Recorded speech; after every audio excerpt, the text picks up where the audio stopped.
Hi hello അസ്സലാമു അലൈക്കും. എല്ലാ കൂട്ടുകാർക്കും എൻ്റെ പുതിയൊരു വീഡിയോയിലോട്ട് സ്വാഗതം. എന്തൊക്കെയുണ്ട് കൂട്ടുകാരെ വിശേഷം? എല്ലാ കൂട്ടുകാർക്കും സുഖമാണെന്ന് വിചാരിക്കുന്നു. ഇന്ന് ഞാൻ റംസാൻ 10-ൻ്റെ കുറച്ച് വിശേഷങ്ങളായിട്ടാണ് വന്നിട്ടുള്ളത്.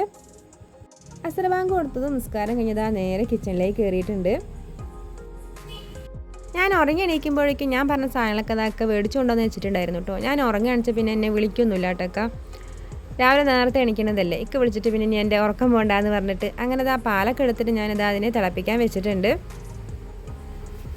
അതവിടെ വെച്ചിട്ട് പിന്നെ ഇതാ എനിക്കൊരു പത്തിരിൻ്റെ ഓർഡർ ഉണ്ടായിരുന്നു. പത്തിരി ഞാൻ നേരത്തെ ഉണ്ടാക്കി വെച്ചിട്ടാണ് കേട്ടോ ഉറങ്ങാൻ കിടന്നത്. പിന്നെ ഞാനിത് അതിനെ പാക്ക് ചെയ്ത് വെച്ചിട്ടുണ്ടായിരുന്നില്ല. പിന്നെ ഇത് അതിനേക്കൊന്ന് പാക്ക് ചെയ്ത് വെച്ചു.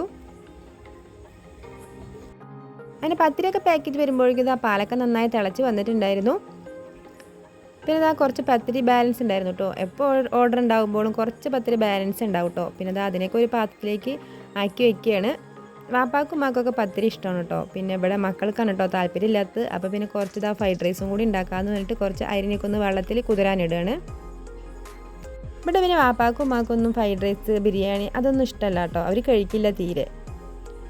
പിന്നെ ഇതാ പത്തിരിക്ക് ഗ്രീൻ പീസ് വളർത്തിയിട്ടുണ്ടായിരുന്നു. അതിനൊന്ന് ഞാൻ വേഗത കറിയും കൂടെ ഉണ്ടാക്കി എടുക്കുകയാണ്. പിന്നെ ഇതാ ഫ്രൈഡ് റൈസിനുള്ള വെജിറ്റബിളൊക്കെ ഒന്ന് കട്ട് ചെയ്തെടുക്കും കൂടെ വേണം. എല്ലാം ഞാനിതാ എടുത്തുകൊണ്ടൊന്ന് വെച്ചിട്ടുണ്ട്. അപ്പോഴേക്കും പാലൊക്കെ നന്നായി തണുത്ത് വന്നിട്ടുണ്ടായിരുന്നു കേട്ടോ. പിന്നെ ഞാനിതാ അതിനെ ഫ്രിഡ്ജിൽ കൊണ്ടുവയ്ക്കാൻ പോവുകയാണ്. പിന്നെ വന്നിട്ട് ഇതാ കുറച്ച് കടലയാണ് കേട്ടോ എടുത്തിട്ടുള്ളൂ കടലക്കറി ഉണ്ടാക്കാൻ. പിന്നെ ഇതാ ബാക്കി കടല ഞാനിതാ ഒരു പാത്രത്തിലാക്കിയിട്ട് അതുകൂടെ ഞാൻ ഫ്രിഡ്ജിൽ കൊണ്ടുവയ്ക്കാൻ പോവുകയാണ് കേട്ടോ. നാളെ വല്ല കട്ലറ്റോ സമൂസയൊക്കെ ഉണ്ടാക്കുമ്പോൾ നമുക്കത് എടുക്കുകയും ചെയ്യാമല്ലോ. ഞാൻ എപ്പോഴും കടല വെള്ളത്തിടുമ്പോൾ കുറച്ച് കൂടുതൽ കടല വെള്ളത്തിലിടും കേട്ടോ. എന്നിട്ട് ഞാൻ കുറച്ച് അതൊന്ന് എടുത്ത് മാറ്റിയിട്ട് ഫ്രിഡ്ജിൽ കൊണ്ടുവയ്ക്കും. അപ്പോൾ നമുക്ക് പെട്ടെന്ന് എന്തെങ്കിലും ആവശ്യം വന്നാൽ വേഗം എടുക്കുകയും ചെയ്യാമല്ലോ. പിന്നെ ഞാൻ കടലക്കറി ആണെന്ന് വെച്ചാൽ എളുപ്പം എങ്ങനെയാണ് ഉണ്ടാക്കാൻ പറ്റുക അതുപോലെയാണ് ഇട്ട് ഉണ്ടാക്കുക. കടലിൻ്റെ ഒപ്പം തന്നെ ഞാൻ എല്ലാതും പറഞ്ഞാൽ തക്കാളിയും പച്ചമുളകും ഉള്ളിയൊക്കെ ഇട്ട് കൊടുക്കും. പിന്നെ അതിലേക്ക് പൊടികൾ ചേർത്ത് കൊടുക്കും, ഉപ്പ് ഇട്ട് കൊടുക്കും കേട്ടോ. എന്നിട്ട് 2-3 വിസിലാകുമ്പോഴേക്കും നമ്മുടെ കടലയും അടുത്ത വെജിറ്റബിളൊക്കെ ഒന്ന് വെന്ത് വന്നിട്ടുണ്ടായില്ലേ. ചിലപ്പോൾ ക്യാരറ്റ് ഉരുളക്കിഴങ്ങ് ഇട്ട് കൊടുക്കണതാണ്. ഇന്നിപ്പോൾ കുറച്ച് കറിയല്ലേ എന്ന് പറഞ്ഞിട്ട് അതൊന്നും ഇട്ട് കൊടുത്തിട്ടില്ല. ഇനിയിപ്പോൾ 2-3 വിസിൽ അത് വെന്ത് കിട്ടും. ഇനി പിന്നെ കുറച്ച് തേങ്ങയും കൂടി അരച്ചൊഴിച്ച് ഒന്ന് താളിച്ചെടുത്താൽ നമ്മുടെ കറി ആയില്ലേ. പെട്ടെന്നായി കിട്ടുന്ന കറിയാണ് കേട്ടോ ഞാൻ വയ്ക്കുള്ളൂ എപ്പോഴും. കറിയൊക്കെ വേകുമ്പോഴേക്കും ഞാനിതാ കുറച്ച് തേങ്ങയൊക്കെ ഒന്ന് ചെറിയ അരച്ചെടുക്കുകയാണ്. അങ്ങനെ തേങ്ങ അരച്ചു കറിയിലൊക്കെ ചേർത്ത് ആ കറിയൊക്കെ ഒന്ന് താളിച്ച് കൊടുത്തിട്ടുണ്ട്. നമ്മുടെ പത്തിരിക്ക് പിന്നെ ഗ്രീൻ പീസ് കറി നല്ല ടേസ്റ്റ് ആയിരിക്കും കേട്ടോ. അത് കഴിഞ്ഞ് പിന്നെ ഇതാ ഫ്രൈഡ് റൈസ് ഉണ്ടാക്കാനുള്ള അരിനൊക്കെ ഒന്ന് വേവിച്ചെടുക്കാൻ പോകുകയാണ്. അപ്പോഴേക്കും നമ്മുടെ പൂച്ചക്കുട്ടിയൊക്കെ വന്നിട്ട് ഇതാ അവിടെ നിൽക്കുന്നുണ്ട് കേട്ടോ. പിന്നെ മോളതിന് തിന്നാനൊക്കെ ഇട്ട് കൊടുത്തു. പിന്നെ ഞാനിതാ അരിയൊക്കെ ഒന്ന് വേവാനിടുകയാണ്.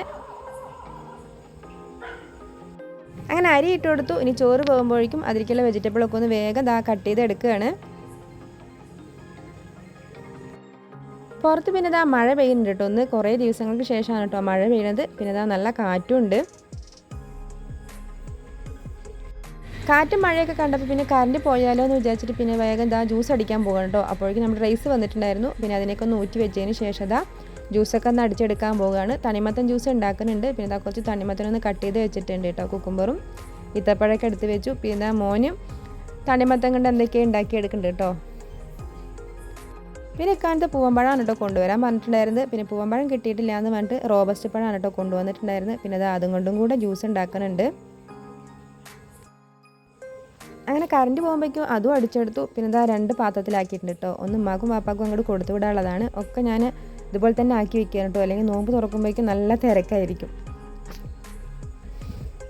പിന്നെ പഴത്തിൻ്റെ വേസ്റ്റിനൊക്കെ ഒന്ന് പുറത്ത് കൊണ്ട് ഇടത്തേ വേണ്ടിയിട്ട് പോവുകയാണ് കേട്ടോ. ഇന്നിപ്പോൾ അത്താഴത്തിന് പരിപ്പ് കറിയാണ് കേട്ടോ ഉണ്ടാക്കുന്നത്. അതും കൂടെ അതിൻ്റെ ഇടയിൽ കൂടെ ഉണ്ടാക്കുന്നുണ്ട്.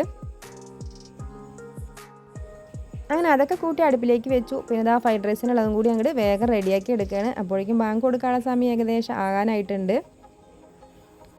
ഇവിടെ മക്കൾക്ക് ഭയങ്കര ഇഷ്ടമാണ് കേട്ടോ ഫ്രൈഡ് റൈസ്. അതുകൊണ്ട് അവർ എണ്ണക്കടി ഒന്നും ഉണ്ടാക്കണ്ടെന്ന് പറഞ്ഞിട്ടുണ്ടായിരുന്നു. അതുകൊണ്ടൊന്നും ഉണ്ടാക്കിയിട്ടില്ല കേട്ടോ എണ്ണക്കടികൾ.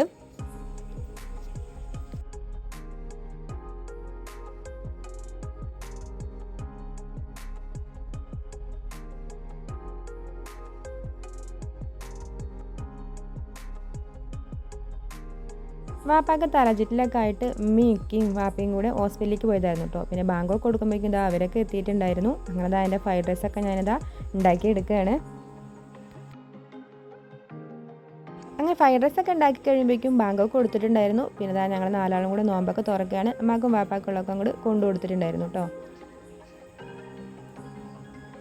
മക്കൾ പറയുന്നുണ്ട് കേട്ടോ എണ്ണക്കടികളില്ലാണ്ട് എന്തോ ഒരു കുറവുണ്ട് കേട്ടോ അമ്മാന്ന്.